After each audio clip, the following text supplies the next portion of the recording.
that time is going to serve as a reference point for me for the rest of my life, knowing that sometimes I've got to remember why I'm doing this is to spend more time with my family, and yet oftentimes it doesn't work out that way. This is the Deep in the Weeds podcast. I'm Anthony Huckstep.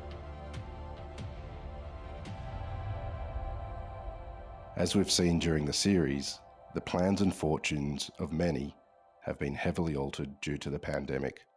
Some with projects in the works for years had to either put them on hold or let go of them entirely. Others pushed on and, to the surprise of many, opened a restaurant during a time when restrictions have had a stranglehold on the industry. Andrew Baturo is the owner of the Gresham, Popolo Kitchen and Bar, Walter's Steakhouse, Libertine, and new restaurant, Naga Thai. Andrew, sounds like you're a pretty busy person. Yes, it has certainly been a very interesting period recently. So opening a new restaurant at the end of what hopefully will be towards the end of the COVID period as we know it, has been with its own obviously obstacles and distractions, but also feels like a wonderful way to kind of kick off a bit more normalcy as well. I think at a wonderful time in Brisbane when it's spring, it's warming up, and everyone's ready to get outdoors. Well, it's a project you've had on the go for a period of time.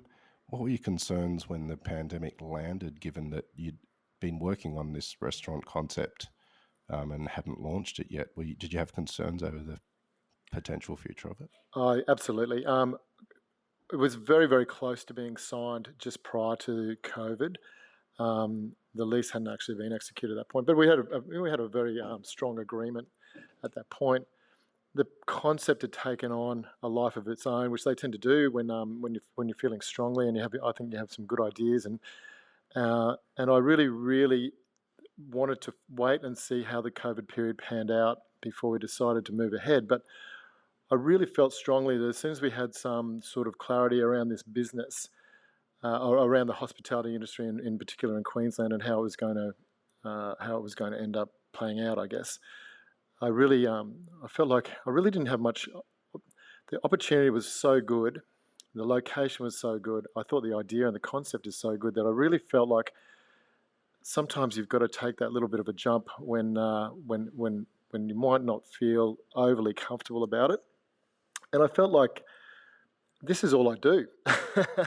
I'm nearly 50. It's a great opportunity. I'm ready to keep going with confidence with what I do, and I hope that I've made the right choice at the end of the day. We have quite a few venues, and they're all very different. What led you in the direction to do Naga? Well, Naga was what I generally like to do is have a look at a venue, and then once I see the venue, that's when I try to kind of imagine what type of venue would be or concept would fit in that space, and it's what we've done with all our venues, Popolo, the Gresham, particularly in a beautiful old heritage building. And in fact, most of the venues that I've done in Brisbane have been in heritage buildings. So when I saw, I had there was already conception there about a Thai restaurant which has been bubbling away for the last 4 years, given that my head chef at Libertine, Savisa, is Thai. She was born in Bangkok, and I was so impressed by what she could do at Libertine with our French Vietnamese cuisine that I really was excited to explore what she would do in her own wheelhouse, going back to and cooking the food that she cooked with her family and her grandmother when she was all the way since she was a little girl to now. So the location we took over for Naga is right on the Brisbane River. It's beautiful, it's big, it's open, it's airy, it's got beautiful views, and it just felt, there's a big open kitchen, and it just felt like the right space for a Thai restaurant. You've got very different venues and quite a few of them. What was the impact on the various venues when the lockdown first happened? Well, when it first happened, I have to say, I think the mandatory closures were a bit of a godsend, because being in this industry, it can be quite difficult, and I think that at that time of the year, it's not always the busiest time of the year either. So a lot of us in this industry would feel compelled to keep trying to move forward and a little bit further, potentially getting ourselves in a little bit more trouble financially or whatever. So I think the government mandatorily closing down the venues was really good, because it also took a little bit of the pressure of us telling our staff that that's what we wanted to do. All of us treat, for the most part, our staff like our family, and we really, really care about their futures and their well-being. So being told we had to do it took a bit of the pressure off us to do that, and maybe saved us, some of us, from going a little bit further than we should have. What were some of the things you had to implement even after you were able to open again? Was there different models created for the various venues that you do have? Absolutely. We looked at each venue on its own merits for what we were going to do. Obviously, for the first couple of months, there was a lot of uncertainty about how it may happen. And if you recall, we were talking about not opening anything for 6 months. So there was all that concern. I think the JobKeeper aspect really kind of put a lot of people at ease a little bit. But what was really unique about the COVID was that it was almost like a freeze frame. We could, in a moment of time of your business could be sectioned off, and you could actually look at it from all these different angles, which you never normally get the opportunity to do, because you're always moving forward with it and thinking about the future. But to see it all in a snapshot in time was really wonderful from a couple of perspectives. For Libertine specifically, Libertine's been operating now for 15 years. It started in King's Cross in 2005, and we brought it up to Brisbane in 2009. So it's been through the GFC, it's been through COVID now. It's paid its dues, that's for sure. But it keeps kicking along.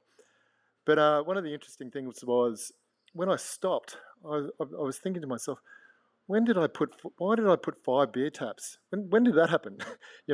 And when did the coffee machine turn up? What happened there? So over time, these decisions make sense. Incrementally, they make sense. But when you look at them as a whole, it's kind of like, wow, I've really gotten away from the concept of doing my Vietnamese coffees and making that a point of difference. I was never really all about doing a draft beer, but now I've got 5 beer taps. So it gave me the opportunity to stop and reassess. And all those little things too always add a little bit more labour. There's a little bit more cleaning required. There's a little bit more wastage potentially. There's all these things that you do have a tendency sometimes to adopt things that may not be the best thing for the business overall, but you feel like they are at that time. And you might be swayed by other influences. So I came back, ripped out the coffee machine, we took out the kegs and the draft beer. We've only got 1 beer on tap now. And that is bringing Libertine back to where it used to be, where we started the concept, without the layer upon layer kind of sedimentary kind of incremental increases in things that we've done here. So we pared it back, and it was really, really nice to do that again. And has this happened across the board with all of your venues? So yeah, the Gresham was another instance where, obviously, not being able to step up to a bar in a bar is an issue. And the Gresham has won Bartender Magazine Bar of the Year twice in a row. And it's been a really, really wonderful addition to the Brisbane, I think, drinking kind of scene. And one of the wonderful things about it was, after 7 years, it's really matured. And post-COVID gave us the opportunity to stop a little bit, take a breather, and think about what our customers really want. And what we really provide, I think, at the Gresham, which is fantastic, is a wonderful knowledge of whiskies and spirits and cocktails and things like that. Oftentimes, when you're in a bar situation, everyone's lined up. Our staff, our wonderful, knowledgeable staff, don't get the opportunity to show their wares because they're generally in a hurry to get drinks out. So we pivoted, and that's a word that hasn't been used much, is it? So we pivoted to a New York style of table service, where it's kind of like a restaurant where everyone gets a menu when they sit down, because everyone has to be seated in the bars. They get a menu. Our staff are now like the waiters almost, and they come over and they have the opportunity to talk to you at your table about the different whiskies you might have questions about the different cocktails. And as a result, while we have less people, which is a requirement under restrictions, our check average has increased.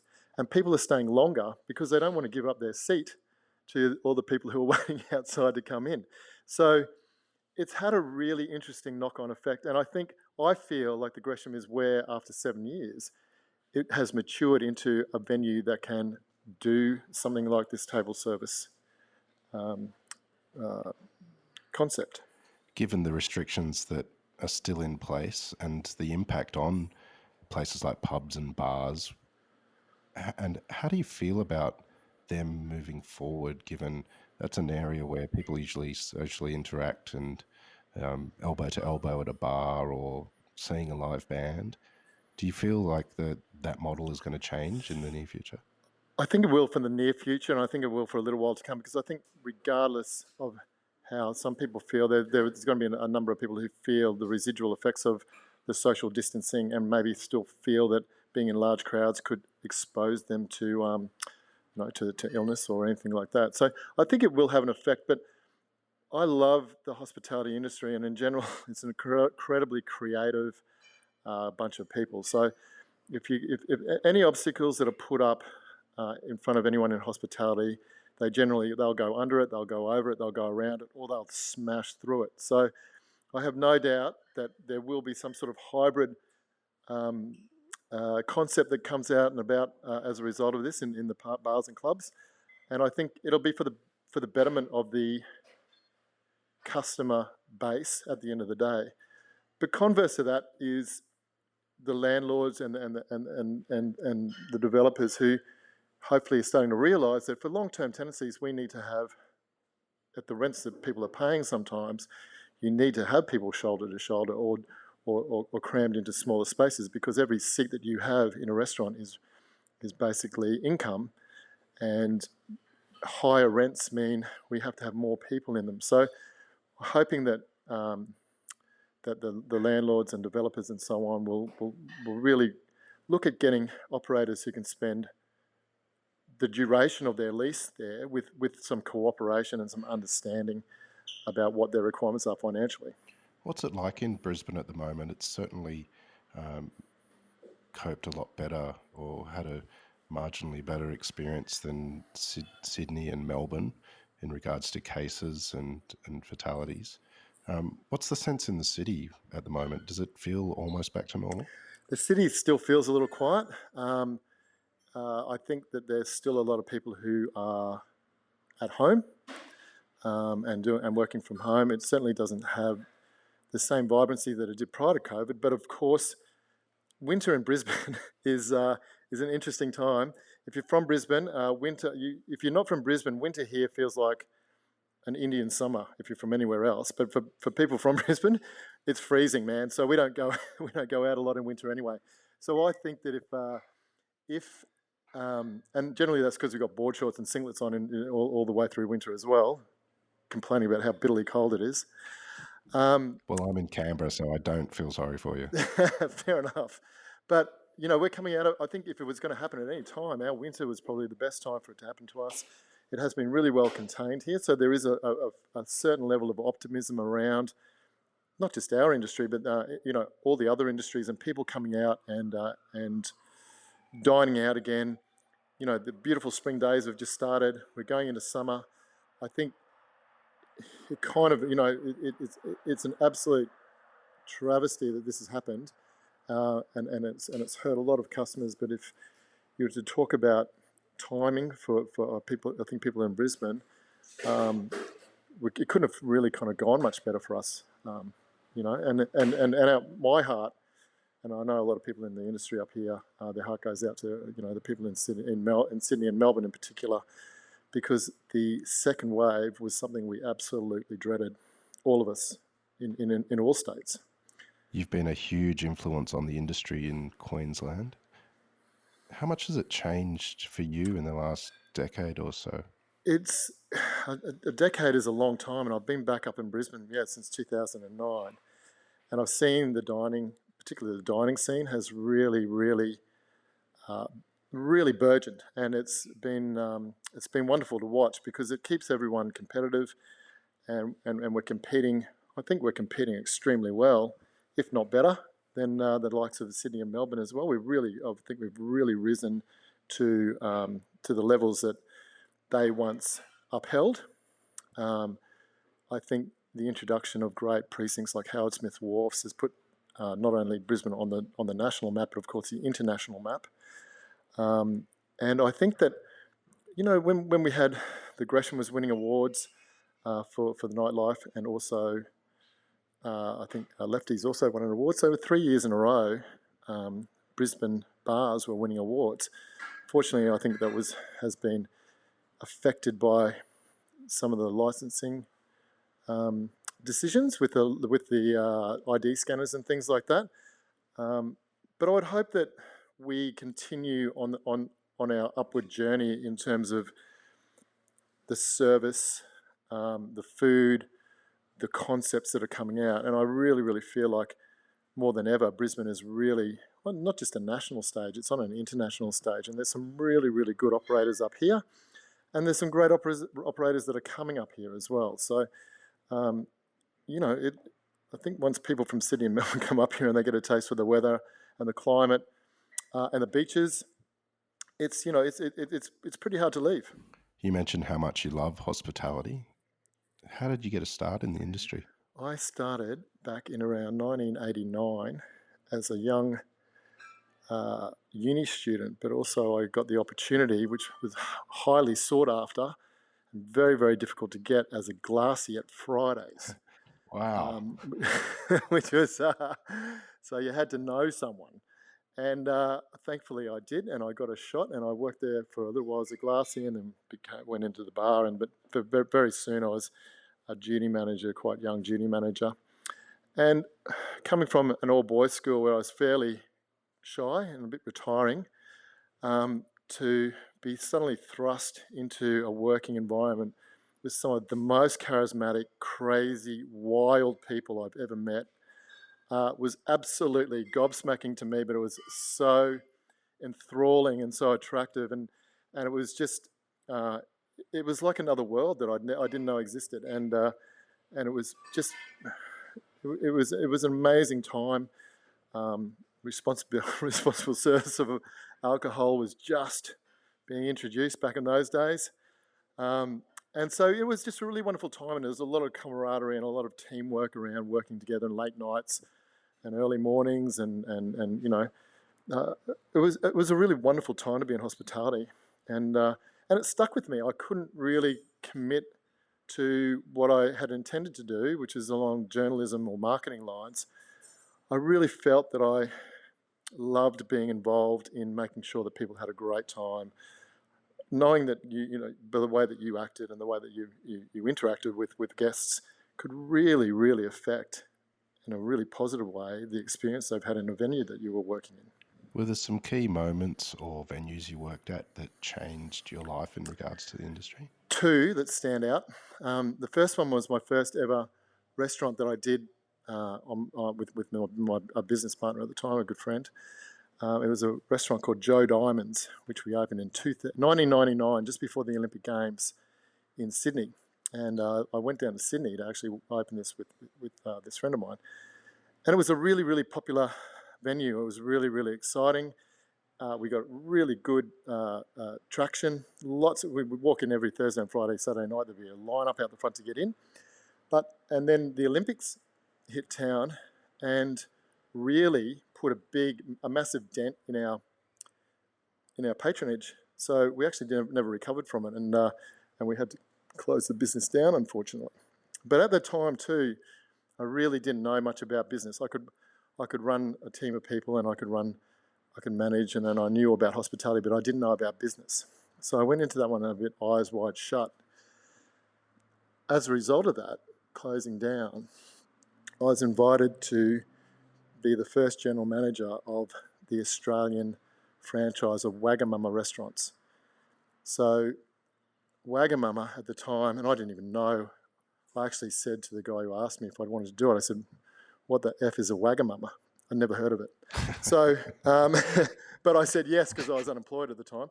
So, so the idea was that I would go to London for 3 months, and I worked with people like Ian Neal, Paul O'Farrell, who started Wagamama from where it was and took it to the absolute behemoth that it was.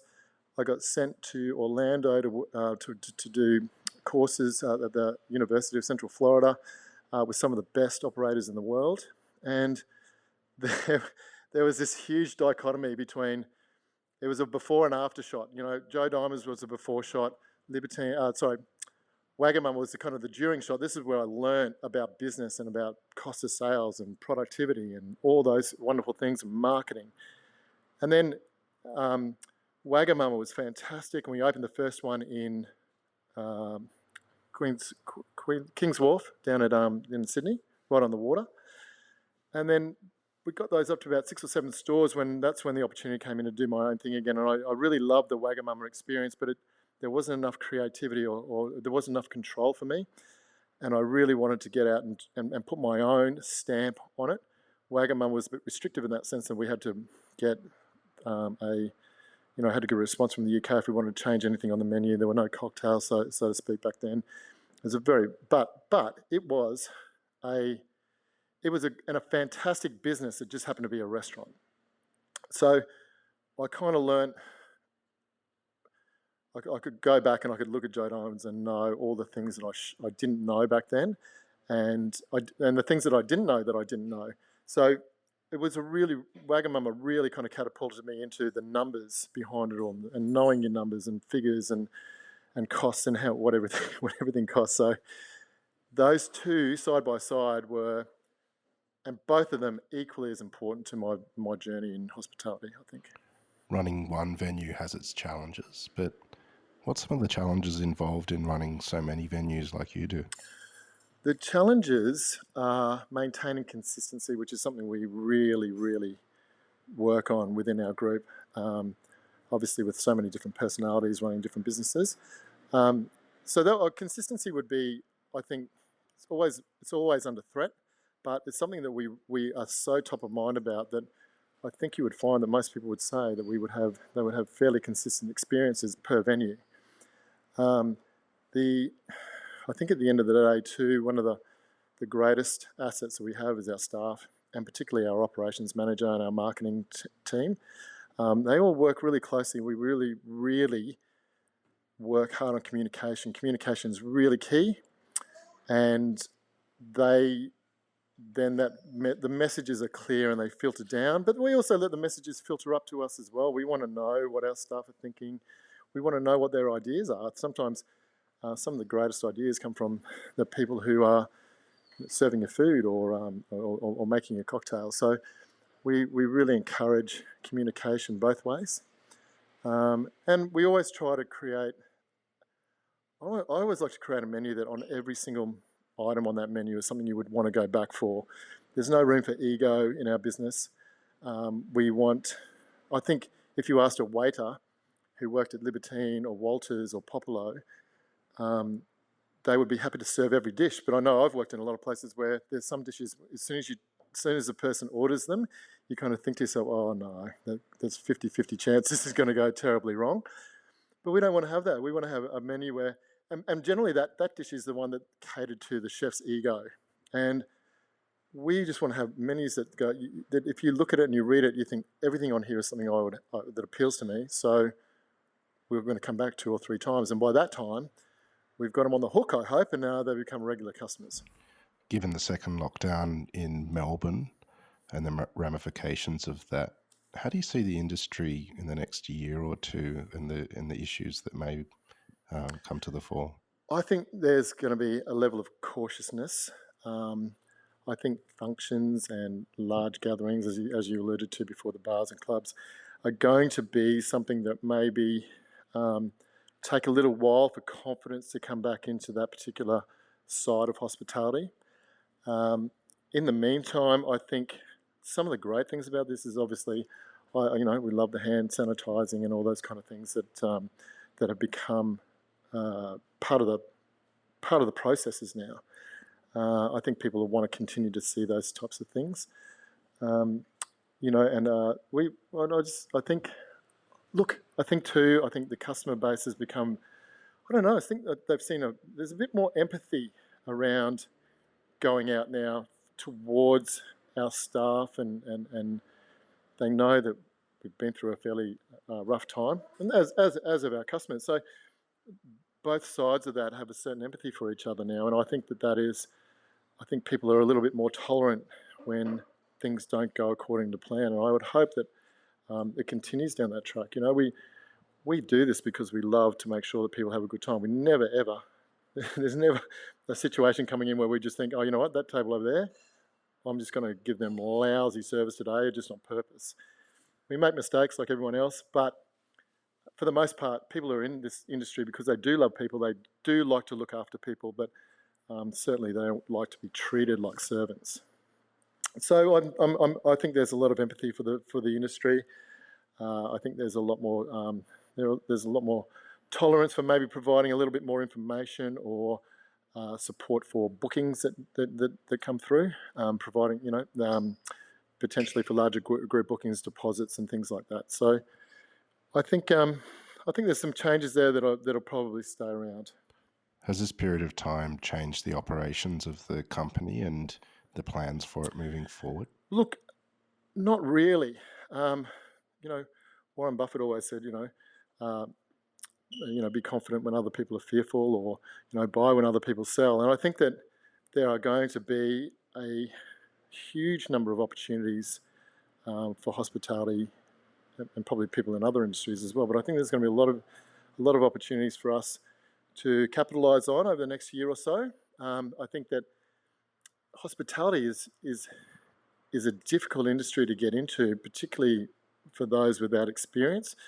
And I think that it might even be a little bit tougher for people who don't have that experience or knowledge to get into. I think it's going to be harder to get subsidised or bank loans or investors to drop money into businesses like hospitality in the next year or so, because I think they would see them as high risk. So it probably means that the people who have experience, who have been doing this for a little while, are probably going to have a bit more opportunity to jump on some great, leases or locations. I also think, for the same reasons, developers and landlords are going to be looking more towards the more experienced operators who can see out, who have the ability to see out a lease. So, yeah, I think there's going to be opportunities, and I think as far as we're looking at everything that comes across our desk, and we always have, I'm intrigued by what may become available or what is available. Cautious as well, but this could be a time to be confident instead of fearful. You're responsible for the livelihood of so many people that work for you. How have you felt personally during this time, with the obligation to them and also the uncertainty over your businesses through some of the periods? Something that so my business partners, Paul and Dennis, in the Gresham and Popolo and Walters, and then I own Libertine and Naga with my wife, but the three of us independently and together was one of the first conversations we had when we got locked down. Is what do we do? How do we make this transition for our staff as easy as possible, or not as easy as possible, but how are we there for them? So we were very, very, there was a lot of communication through our Facebook pages and things like that, Facebook pages with our staff. We let them know that we were there for them if they wanted to chat financially, whatever we could do to make this period as not easy, but bearable, and to let them know that we hadn't forgotten them, and we were concerned for our own families, but they are our family as well, and we wanted to treat them as such. And I think we did that really well. I think it's easy to get caught up in the stress of closing down a business and your own future and all those thoughts and the uncertainty. So it's easy to really be insular about it, I guess, and just look at how it's going to affect you personally. But we were very mindful right from the word go as a group that we really wanted to be as communicative and as open and as transparent and as available and approachable as possible. Oh, and I think it worked out well for us, because every single one of our employees came back to work for us after that period finished and we got the doors open. We let them know when we were thinking about getting reopened, and we really wanted them to come back and get back into working with us as quickly as possible. Is there anything during this time that surprised you about yourself? And is there positives to come out of this? I think for me, I got into this business because I wanted to be independent, and I wanted to do my own hours and spend more time with my family. And I've certainly done the first two of those. But COVID for me was almost a Zen-like period in that, weirdly, for the first time that I can remember, I didn't have the white noise going on in the background of my mind of businesses being open. The 9 o'clock phone call from a manager and everything that races through your mind of what it might be, and generally isn't. But even on holidays, you're responding to emails and phone calls and texts, and in the back of your mind, there's always it's operating, so you're nervous. There's a nervousness that always is sitting in the back of your mind. It's like that, I guess, for any business owner. But for the first time I can remember, it was complete radio silence, and I just felt like, oh my God, I felt at peace for a while. And it was really nice because then I could spend the time, I was spending time at home with my kids because they were away from school, of course. And it was just a really, really lovely time. And actually, so that time it's going to serve as a reference point for me for the rest of my life, knowing that sometimes I've got to remember why I'm doing this is to spend more time with my family, and yet oftentimes it doesn't work out that way. So it was it cleared my mind. It made me understand what it's like to be really peaceful and really just really content. And I know it seems like I'm quite ambitious at the moment because I was opening Naga, but that was also happening prior to COVID. But the ambition generally means never being content. So at what price does this ambition continue? And I think that I really want to get things to a level where I can actually be content. I really want to get to a situation where I'm really giving my managers the opportunity to run the businesses, because given the opportunity to run someone else's business is gold. And I really want to give them the opportunity that I was given when I was younger to look at the businesses in a bit more detail and know what things cost, and to know how to market. Because I would hope that sometimes these guys would maybe want to go out and they can end up doing what I've done, which is going out and owning their own businesses and having the confidence to run them. Because that's what I think Australian business is built on, and the economy is built off the back of a lot of small to medium businesses of people like myself who want to have a little bit of autonomy, but they don't want to work. They want to provide jobs for other people, not necessarily work for other people. And I think that the more people we can embolden to do that and give them the tools, the better at the end of the day. You mentioned earlier that on your menus, every dish needs to be one that's worth coming back for. And with Naga, is there a dish that you think stands out in that sense and will draw people back to? Well, we've only been open one day, and I could almost categorically state that the Moreton Bay Bug Pad Thai has been absolutely beautifully received. And not only that, Savisa has done a massimum beef cooked inside a house-made milk bun, which is then oven roasted, or oven baked, I should say, and then it's put to the table. It's nice and hot. You cut into it, and then it's provided with a massimum curry on the side and a bit of cornichon, and people are just loving it. So already there's a real slant towards those dishes. So hopefully people will do that for a little while and explore a bit more on the menu. But if they don't, hey, I'm happy either way. Amazing. Well, Andrew, thank you so much for your time. We've loved having you on Deep in the Weeds. Extraordinary set of circumstances, and good luck with Naga. Keep in touch, and we'll talk again soon. Mate, I'd love to, and I really, really enjoyed it, and thank you for the opportunity. This is the Deep in the Weeds podcast. I'm Anthony Huckstep. Stay tuned as we share the stories of Australia's hospo community, suppliers and producers in search of hope during this pandemic. Special thanks to executive producer Rob Locke for making this all happen.